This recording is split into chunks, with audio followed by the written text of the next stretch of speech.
নাক ডাকা বা স্নোরিং, এই জিনিসটা কতটা ইম্পর্টেন্ট, এমনও দেখা গেছে যে স্লিপ অ্যাপনিয়ার ক্ষেত্রে সেটা সাডেন কার্ডিয়াক ডেথ বা অকাল মৃত্যুও হঠাৎ করে দেখা দিয়েছে। So, is there any relationship between snoring and apnea? আমাদের কিছু প্যারামিটার্সগুলো চেক করা, যেমন হচ্ছে ব্রেনের ওয়েভসগুলো। এই টেস্টই হচ্ছে প্রথম টেস্ট যেটার মধ্যে দিয়ে আমরা বুঝে যাব যে এইটা কতটা আমাদের ইম্পর্টেন্ট বা কোন স্টেজে আছে।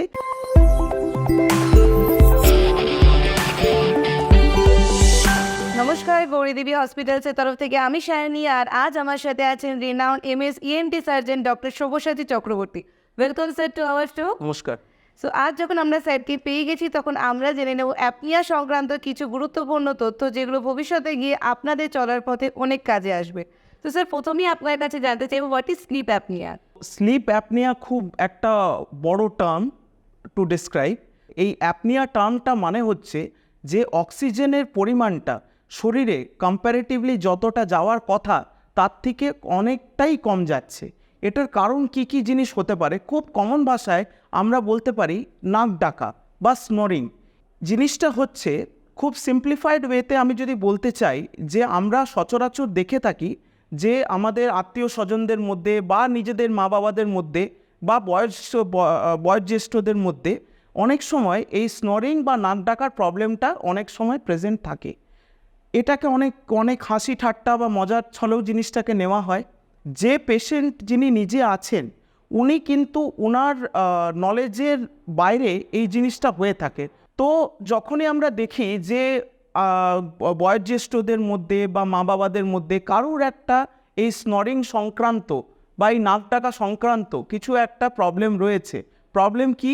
যে সে হয়তো অত্যাধিক পরিমাণ নাক ডাকে বা তার নাক ডাকাটা এতটাই বেশি যে নর্মাল কাজকর্মের জায়গাতেও সেই জায়গাটা একটা হ্যাম্পার জায়গাটা সৃষ্টি করে দেয়।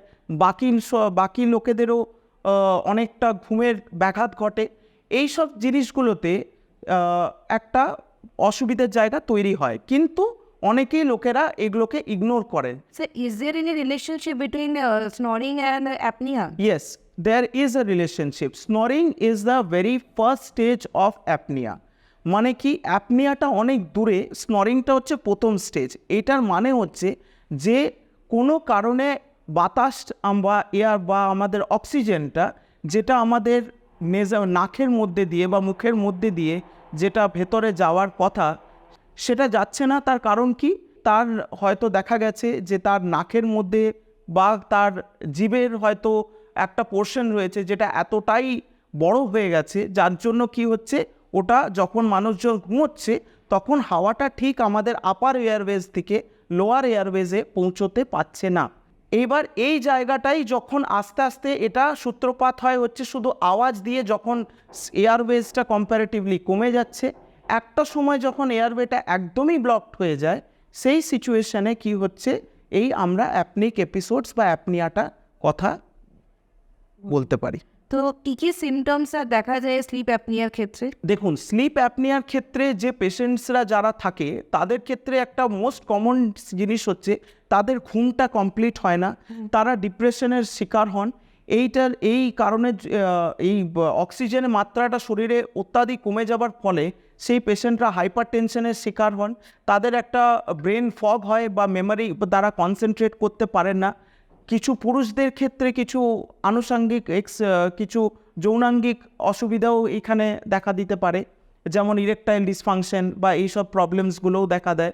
তার সাথে সাথে সেই মানুষের দেখা গেল পরবর্তী ক্ষেত্রে হার্টের কোনো সিভিয়ার কিছু একটা প্রবলেম বা লাংসের প্রবলেম দেখা দেয়। ইভেন কি এমনও দেখা গেছে যে স্লিপ অ্যাপনিয়ার ক্ষেত্রে সেটা সাডেন কার্ডিয়াক ডেথ বা অকাল মৃত্যুও হঠাৎ করে দেখা দিয়েছে, যেখানে পেশেন্টরা বুঝতেই পারেনি।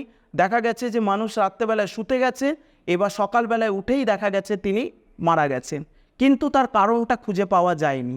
সেই জায়গাটাই আমাদের বোঝার বিষয়। কিভাবে ডায়াগনোসিস করা যায়? প্রথম স্টেজ হচ্ছে যে ফার্স্ট অ্যান্ড ফরমোস্ট যারা নিয়ার রিলেটিভস রয়েছে বা বাড়ির আত্মীয় স্বজন যদি আমরা বলি, ধরুন হাজব্যান্ডের প্রবলেম আছে, তো আমরা বলে থাকি যে ওয়াইফকে নোটিস করতে যে রাত্রেবেলায় যখন তার হাজব্যান্ড যখন ঘুমোচ্ছে হঠাৎ করে সে ঘুমোতে ঘুমোতে তার ঘুমটা ভেঙে গিয়ে সে উঠে বসছে কিনা, বা সে ঘুমটা তার খুব পাতলা হচ্ছে, খুব লাইট হচ্ছে, সেখানে সে হঠাৎ করে উঠে বসে যাচ্ছে, নিয়ে তার মনে হচ্ছে যে নিঃশ্বাস নিতে পারছে না বা কিছু একটা জিনিস তাকে চেপে ধরেছে। এইগুলো হচ্ছে ভীষণ রকম অ্যালার্মিং সাইন।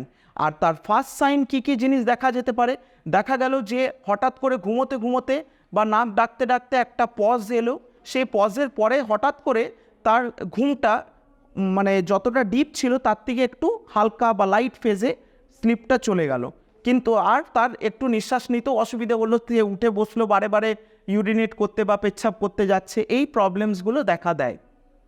এর ট্রিটমেন্ট প্রসিডিওরগুলো এর ট্রিটমেন্ট প্রসিজিওরের আগে আমরা বলবো যে এর ডায়াগনোসিসটা কী দরকার।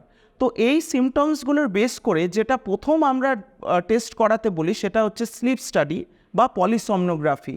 এই স্লিপ স্টাডির উদ্দেশ্যটা হচ্ছে আমাদের কিছু প্যারামিটার্সগুলো চেক করা, যেমন হচ্ছে ব্রেনের ওয়েভসগুলো, অক্সিজেনের মাত্রাটা, যে পোর্শনে এই অ্যাপনিক এপিসোডটা হচ্ছে সেই সময় ব্রেনের ওয়েভসগুলো কেমন থাকছে, তার ইসিজি চেঞ্জেসগুলো কেমন থাকছে, আর ঠিক অক্সিজেন স্যাচুরেশনটা নর্মালের থেকে সেটা কতটা ড্রপ করছে।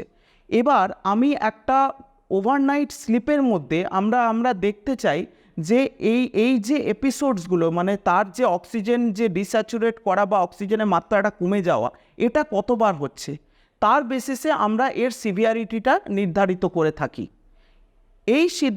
এই টেস্টটি হচ্ছে প্রথম টেস্ট যেটার মধ্যে দিয়ে আমরা বুঝে যাব যে এইটা কতটা আমাদের ইম্পর্টেন্ট বা কোন স্টেজে আছে। অ্যাটলিস্ট এই টেস্টটা করে আমরা প্রথম এটাকে ধরতে পারবো যে এটা মাইল্ড অ্যাপনিয়ার দিকে আছে, না মডারেট অ্যাপনিয়ার দিকে আছে, না এটা সিভিয়ার অ্যাপনিয়ার দিকে যাচ্ছে। যদি এটা মাইল্ড অ্যাপনিয়ার দিকে যায় তাহলে তার চিকিৎসা আলাদা, মডারেট বা সিভিয়ার হয়ে গেলে তার কিন্তু আলাদা আমাদেরকে চিকিৎসা করতে হয়। স্যার, সাধারণ মানুষের ক্ষেত্রে কি অ্যাওয়ারনেস আপনি দিতে চান যে যাতে এই প্রবলেমগুলোকে তারা অ্যাভয়েড করছে? সাধারণ মানুষের কাছে আমার একটাই অ্যাওয়ারনেস, একটাই বার্তা বলতে পারে, যে তারা যেন এই স্নোরিংয়ের ব্যাপারটা বা নাক ডাকার ব্যাপারটা, বা এই যে হঠাৎ করে নাক ডাকতে ডাকতে হঠাৎ করে ঘুম ভেঙে যাওয়া, বা সারাদিন ড্রাউজি ফিল করা, বা ল্যাথার্জি লাগা, বা ডিপ্রেশন আসা, বা ব্রেন ক্লাউডি হওয়া, ঘুমটা ঠিক না হওয়া, অত্যাধিক নাক ডাকা, হ্যাঁ, হঠাৎ করে রাত্রেবেলা উঠে বসে যাওয়া, সাডেন রাইজ অফ বিপি, এই সব জিনিসগুলো যেন ইগনোর না করে। সেই ক্ষেত্রে তারা যেন ইমিডিয়েট স্লিপ স্টাডি বা পলিসমনোগ্রাফি এই জিনিসগুলোর চিকিৎসা করানোর জন্য এগিয়ে আসেন এবং আমাদের নির্ধারিত ইএনটি বিভাগের মধ্যে কনসাল্ট করেন, তাহলে আমরা এর কি চিকিৎসা করা উচিত সেই জায়গাটা করতে পারবো। যে এটা মেডিকেলি আমরা চিকিৎসা করতে পারবো না, এর জন্য সার্জিক্যাল কোনো প্রসিজিওর লাগলেও লাগতে পারে। Thank you so much sir, এত Thank you. গুরুত্বপূর্ণ তথ্য আমাদের সাথে শেয়ার করার জন্য।